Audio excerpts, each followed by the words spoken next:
Olá, queridos amigos, prontos para mais um estudo? Eu já estou aqui com o meu guia em mãos, estou aqui também com a palavra de Deus na mão, essa aqui é lâmpada para os nossos pés, luz para os nossos caminhos. Sabe, esse guia tá interessante demais, viu? Nós estamos numa crescente aqui de conhecimento da palavra de Deus, as profecias de Daniel, muitas vezes aí conectadas com a profecia profecia de Apocalipse, conectadas com a profecia de Daniel. Tá demais os estudos, viu? E esse guia, ele pode ser seu se você quiser. Sempre no final dos vídeos aqui no YouTube, eu deixo o meu contato. Então você pode me mandar um WhatsApp, eu envio inteiramente grátis para você esse estudo. E ao você completar os estudos, acompanhar os vídeos no YouTube, aí o que você ganha? Esta linda Bíblia missionária, rosinha, bonita. Eu tenho ela em outra cor também, tá? Mas estudar a palavra de Deus já é uma bênção. Ainda ganhar presente, aí é uma bênção dobrada. Vamos concordar, né? Então, corre lá, pede o teu estudo que eu envio para você. Outra coisa que eu queria dizer é que todos os dias, a partir das 9 horas da noite, na nossa rádio Web 7 IASD, os áudios desses estudos são repetidos lá. Então, bora aí, pega no nosso vídeo no YouTube aí, dá um ok lá, vamos curtir, vamos compartilhar, vamos tocar um sininho e vamos jogar pra frente essas profecias e compartilhar esse livro de amor e esperança que é a palavra de Deus, em especial as profecias. Hoje nós vamos estudar o capítulo 10 de Apocalipse. Tá interessantíssimo esse assunto, viu? Por isso assista. Você quer saber qual é a marca da besta? Será que é o chip? Eu recebi um vídeo aí esses dias dizendo que é o chip. Vamos descobrir na palavra de Deus qual é a marca da besta hoje? Junto comigo? Então tá bom. Fecha teus olhos aí, pega a Bíblia, abre ela no capítulo 10 aí, coloque sua mão em cima, porque a Bíblia, a palavra de Deus, ela só tem poder quando ela é aberta, quando ela é lida, quando ela é entendida e quando ela é praticada, tá bom? Então fecha teus olhos, vamos pedir uma bênção de Deus aí, a orientação do Espírito Santo para o estudo de hoje. Grandioso Deus e Pai, obrigado, Senhor, porque nós temos em liberdade a Tua palavra em nossas mãos. Essa que é o nosso guia diário. Essa que nos diz como que nós chegamos até aqui e como será o nosso futuro. Nós te agradecemos, Deus, porque o Senhor deixou aquilo que nos pertence, o Senhor deixou tudo revelado. E nós te pedimos agora neste momento a orientação do Teu Santo Espírito para que nós possamos entender as profecias, viver as mensagens escritas nesta palavra, e que nós possamos levar a outros amor e esperança. Querido Deus, tudo isso nós te pedimos e te agradecemos. No santo nome de Jesus Cristo, nosso Senhor e Salvador. Amém. Vamos lá então? Apocalipse capítulo 10. Vamos entender o Apocalipse no contexto aqui do capítulo 10. Nós vemos que no capítulo 10 você tem que ler aí na sua casa, tá bom? No contexto do capítulo 10, o anjo chega para João com um livro e diz para João comer esse livro. Será que João rasgou o livro lá, engoliu, mastigou e comeu?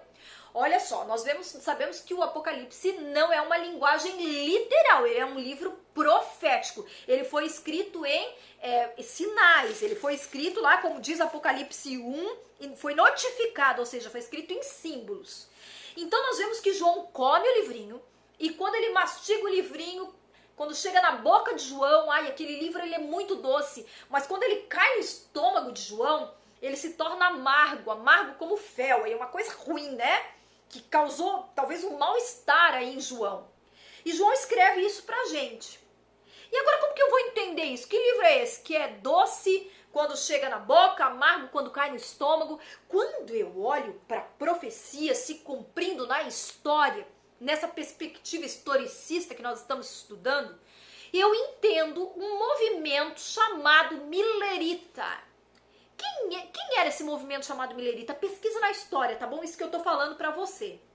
O movimento milerita foi um grupo de pessoas de diferentes denominações que se uniram para estudar a palavra de Deus, em especial as profecias de Daniel e Apocalipse. E eles chegaram aí nas profecias e deram uma data, que seria 22 de outubro de 1844, para a volta de Jesus. Só que essas pessoas, quando chegou nesse dia, Jesus não voltou. E muitos deles se decepcionaram, abandonaram a fé. Mas só que um grupo em especial continuou firme, porque eles disseram assim, não, a gente não pode ter errado tanto.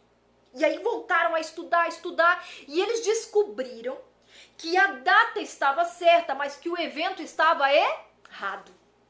Ah, queridos, quando eu vou lá para Daniel, no versículo 12, aliás, no capítulo 12, no versículo 4, eu vejo Daniel falando desse livro. E eu vejo que lá Deus diz assim para Daniel, através do anjo, sela esse livro. Porque não era para os dias de Daniel. E quando eu chego aqui em Apocalipse, capítulo 10, eu vejo que esse livro ele é aberto. E eu vejo a história sendo contada para nós. Deus contando em detalhes o que era o livrinho. O livrinho era a mensagem milerita. Eles descobrem que Jesus não voltaria ali, que era outro evento no lugar, mas que Jesus ia voltar. Ou seja, a mensagem do advento. E é nesse ano aí de 1844 que nasce um grande movimento, uma igreja que vai pregar o advento de Jesus. O que é pregar o advento de Jesus? A volta de Jesus. E aí nascem os adventistas. Olha só, os adventistas têm certidão de nascimento na Bíblia. Datada com data. Olha que bênção. Ah, Janaína, então eu não tenho a minha certidão de nascimento aqui, olha, eu sou da Assembleia, não tenho? Querido, se você é um assembleano que aguarda a volta de Jesus, você é um adventista. Se você é um presbiteriano, que você aguarda a volta de Jesus nas nuvens do céu, crendo que todo olho verá, você é um adventista. Agora, do sétimo dia já é outra coisa, é outro assunto, tá bom? Mas vamos para o estudo aqui, porque hoje a gente vai descobrir a marca da besta ainda, então continua estudando. Praticamente esta é a mensagem do capítulo 10. Quando nós entramos no capítulo 11, nós vemos o que acontece depois dessa decepção. A mensagem corrigida agora. E no capítulo 11 aparecem duas testemunhas, e essas testemunhas estão vestidas de pano de saco, e são duas oliveiras e dois candeeiros diante de Deus. E quando eu olho para o Antigo Testamento, eu consigo entender exatamente quem são essas duas testemunhas, através dos textos orientados pelo Espírito Santo, os textos de João 14, 26, de João 15, 26, de João 16, dos versículos 13 ao 15, de 2 Pedro 1, 21, esses textos estão todos no guia, tá? Não esquece de me pedir o guia, para você ter aí na sua casa.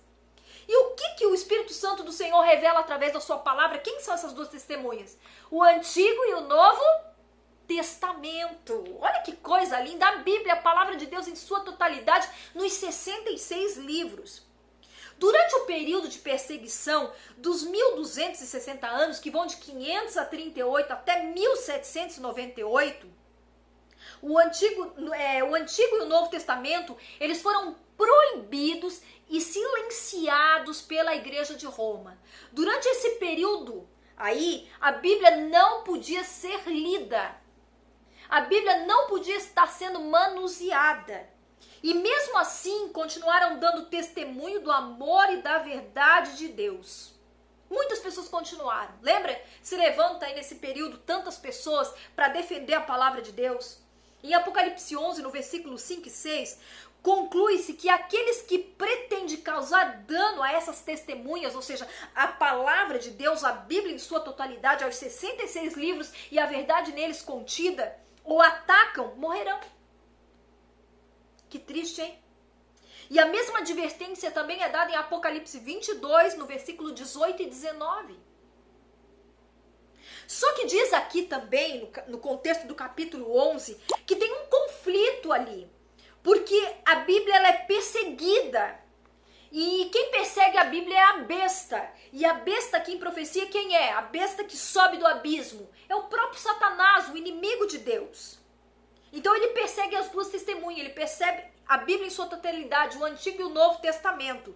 E sabe o que acontece segundo Apocalipse 11, versículo 7? Diz aqui que as duas testemunhas são vencidas e mortas. Mas como assim, Janaína? Eu não estou com a minha Bíblia na mão hoje? Como que a Bíblia foi vencida e anulada para sempre? Não, mas espera aí, acalma. A besta que sobe do abismo, eu já falei para você, segundo Apocalipse 20, do versículo 1 a 3, é o próprio Satanás. E também simboliza os reinos deste mundo que estão sob controle dele. Porque nós temos reinos aqui neste mundo em que eu e você estamos vivendo, que estão sob o controle dessa besta. Que estão sob controle dessa besta do abismo. Que estão sob o controle de Satanás. E ali nós vemos uma referência em Apocalipse 11, versículo 8, a Sodoma e ao Egito. Sodoma é o símbolo de uma degradação moral, segundo Ezequiel 16, 46 a 55. Já o Egito era conhecido por pregar a inexistência de Deus, por negar que Deus existia, que Deus era um Deus verdadeiro e por desafiar os 10 mandamentos de Deus. Êxodo 5, versículo 2, isso está escrito lá. Só que nós vemos que no contexto aqui do capítulo 11, quando chega o final dos 1260 anos, aqui da profecia, da perseguição à palavra de Deus, as testemunhas de Deus sofrem um golpe fatal em um país conhecido tanto pela libertinagem quanto pelo ateísmo. Que país é esse aqui? Segundo as profecias cumpridas na história, nós chegamos à França. E nós vemos que essas duas testemunhas aqui, então, elas permaneceram sem vida durante um período de 3 anos e meio. 3 anos e meio proféticos, certo? E quando eu vou para a história de novo, eu vejo que foi exatamente durante 3 anos e meio, em um período que vai de 26 de novembro de 1793 até 17 de junho de 1797, que a França aniquila as Bíblias, queima elas em praça pública.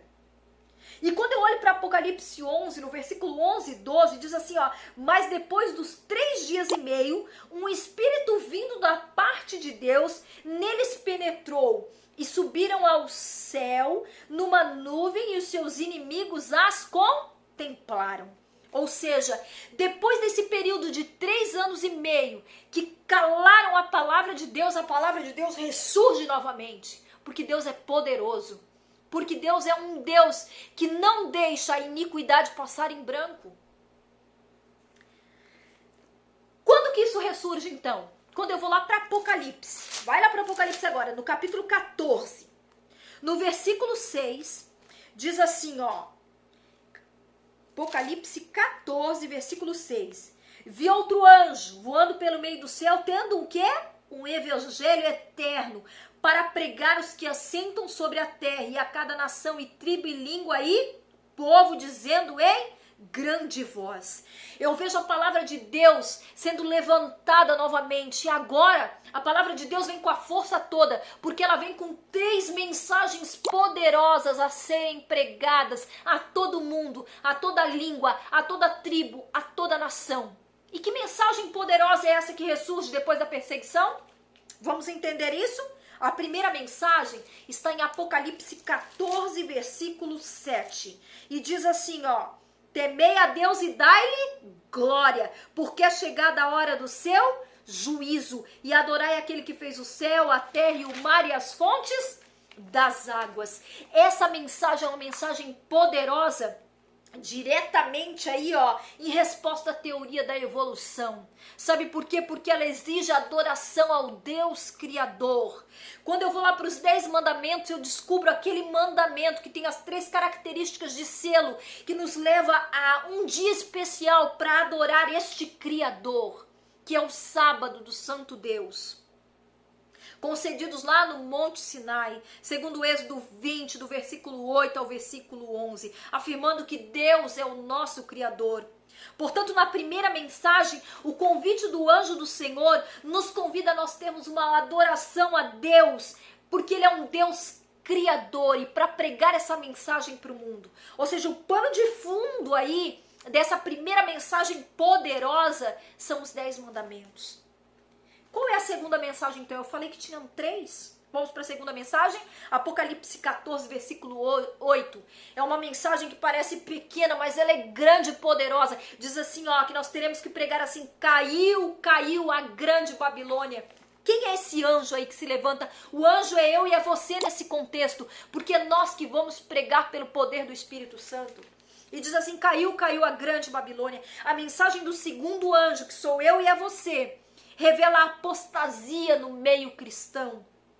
Ela é completada pela advertência de Apocalipse 18. Deus diz ao seu povo para sair das igrejas que estão com doutrinas equivocadas. Queridos, nós temos irmãos sinceros em muitas denominações, em praticamente todas as denominações nós temos pessoas sinceras de coração, que estão ali adorando a Deus, mas que estão seguindo doutrinas equivocadas da palavra de Deus, a fim de não serem cúmplices nos seus pecados e nem participar dos seus flagelos. Quando eu vou para Apocalipse 18, no versículo 4, diz assim: a Babilônia do tempo do fim despertará uma oposição mundial a Deus. A Babilônia do Antigo Testamento, ela já representava uma força opressora do povo de Deus. E também uma confusão religiosa, segundo Gênesis 11, do versículo 1 ao 9. Ou seja, a Babilônia dos últimos dias é uma confusão religiosa, é um poder que vai oprimir o povo de Deus. Quem é o povo de Deus? Aquele que quer cumprir a palavra de Deus, aquele que quer pregar a mensagem de que Deus é o Criador, de que nós temos 10 mandamentos e que nós não podemos tirar um fora, que nós precisamos ser obedientes a Deus, porque a marca de Deus, o selo de Deus é a obediência, não a 9 mandamentos, mas aos 10. E aí entra então a terceira mensagem poderosa, que diz assim, ó: e se alguém, lá em Apocalipse 14, do versículo 9 ao 11, e se alguém adora a besta e a sua imagem, recebe a sua marca na fronte ou sobre a mão, também esse beberá do vinho da cólera de Deus. Queridos, quando eu vejo aqui, eu entendo que a terceira mensagem é para não adorar a besta, porque se Deus tem uma marca e a marca é a obediência, a besta também tem uma marca e é a marca da desobediência. Eu entendo que se a marca de Deus ela é para ser cravada na minha fronte, e a fronte é o lugar onde eu tomo a decisão, essa marca ela não é uma marca que eu vou ver, que vão colocar na minha pele, ela é uma marca ideológica de decisão, ela tem a ver com o que a minha boca fala, ela tem a ver com o meu testemunho, ela é de ideia, ela é de ideologia. E por que Deus vai colocar sua marca só na fronte e a besta vai colocar a marca então na fronte e na mão? Porque está diretamente relacionado aos 10 mandamentos de Deus. Na fronte, porque é uma questão de decisão e de obediência, eu decido obedecer. E na mão, porque a mão está relacionada ao trabalho. Ou seja, muitos receberão a marca porque vão decidir mesmo estar do lado da besta e da ideologia que a besta vai impor nos últimos dias dessa terra. E muitos vão decidir receber a marca da besta por causa do trabalho. Não, eu não posso guardar um dia. Não tem como eu deixar de trabalhar um dia porque eu preciso levar o alimento para dentro da minha casa. Ora, Deus é um Deus que criou todos os dias, então todos os dias são santos, são abençoados. Mas é isso que a palavra de Deus diz, meus queridos. Não é isso que a palavra de Deus diz. Vá pesquisar na história quem foi que mudou o sábado para o domingo. E você vai entender que nunca foi Deus, nunca foi Jesus, nunca foi o Espírito Santo. Na verdade, no original da Bíblia, nem existe a palavra domingo, e sim primeiro dia da semana. Ah, queridos, não se deixem enganar. Mas como que esse evangelho, isso que eu estou falando para você agora vai ser pregado para todo mundo, Janaína? Como que todas as pessoas saberão disso? Segundo Mateus 24:14 diz assim, ó: e será pregado este evangelho do reino para a testemunha de todas as nações, e então virá o fim. Ah, queridos, quando eu me volto para a Bíblia, se você pregar ou não, esse evangelho vai ser pregado, mas o bom é que você pregue, sabe por quê? Para que no dia em que Jesus voltar e Jesus perguntar para você o que você fez com o conhecimento que eu te dei, você possa dizer para o Senhor: Senhor, eu passei por o maior número de pessoas possíveis. Eu testemunhei para o maior número de pessoas possíveis, porque não adianta só pregar, você precisa viver essa mensagem. E o que acontecerá após, então, a pregação dessa mensagem dos 3 anjos? Que neste caso aqui é eu e você. Apocalipse 14, do versículo 14 ao 16, diz que a terra será ceifada. A pregação das 3 mensagens angélicas serve para advertir o mundo pouco antes da vinda de Jesus. Essa mensagem desperta respostas. Ou as pessoas aceitam o evangelho eterno e recebem o selo de Deus, ou rejeitam e recebem a marca da besta, segundo Apocalipse 14, versículo 9 e versículo 10. Depois que o mundo, queridos, der a última resposta, ao último convite divino, de Apocalipse 18 e 4, todas as oportunidades estarão encerradas e a intercessão no santuário celestial será concluída. Ou seja, a porta da graça será fechada. Com o fim da intercessão, tem início o derramamento das 7 pragas. Nós vamos estudar ainda as 7 pragas. E Cristo vem nas nuvens dos céus para realizar a colheita da humanidade. Deus não vem para destruir aqueles a quem Ele criou. Deus vem para destruir o pecado. Mas se você quer ficar grudado ao pecado, você vai ser flagelado junto com ele. Jesus vem para buscar os seus filhos e destruir aqueles perseguidores do povo de Deus. Querido amigo, querida amiga que me escuta agora neste momento, talvez essa mensagem tenha sido dura ao teu coração, mas eu preciso falar isso para você. Jesus disse, sai dela, povo meu. Jesus disse que ele tem ovelhas em outro aprisco e convém a ele chamá-las. E como é que Cristo vai chamá-las? Através da mensagem, através da palavra dele. Mas que para que você seja chamado, você precisa estudar. E o meu desejo, nesta noite, creio que, se o meu desejo como pecador é esse, imagina o desejo de Deus, é que você entenda que essas duas testemunhas é o Antigo e o Novo Testamento, e que elas devem ser respeitadas como um todo, não dizendo assim o Antigo Testamento não, o Novo Testamento sim. Elas precisam ser aceitas como um todo, porque a Bíblia é a única regra de fé. O meu desejo nesta noite é que você aceite a palavra de Deus. É que você, como diz Apocalipse, capítulo 1, deixa eu voltar aqui. Capítulo 1, no versículo 3, que você seja feliz, porque você está lendo a palavra de Deus, porque você está ouvindo a palavra de Deus, e porque você está guardando as coisas escritas neste livro. Que Deus te abençoe e te guarde, que o rosto do Senhor possa resplandecer sobre nós, que o Senhor tenha misericórdia de nós nesses últimos dias da terra, e que nós, com o poder do Espírito Santo, preguemos esta mensagem de amor e de esperança, porque o grande dia se aproxima. E eu e você vamos para casa, porque este aqui não é o nosso lar. Que Deus te abençoe e até o próximo estudo. Tchau, tchau.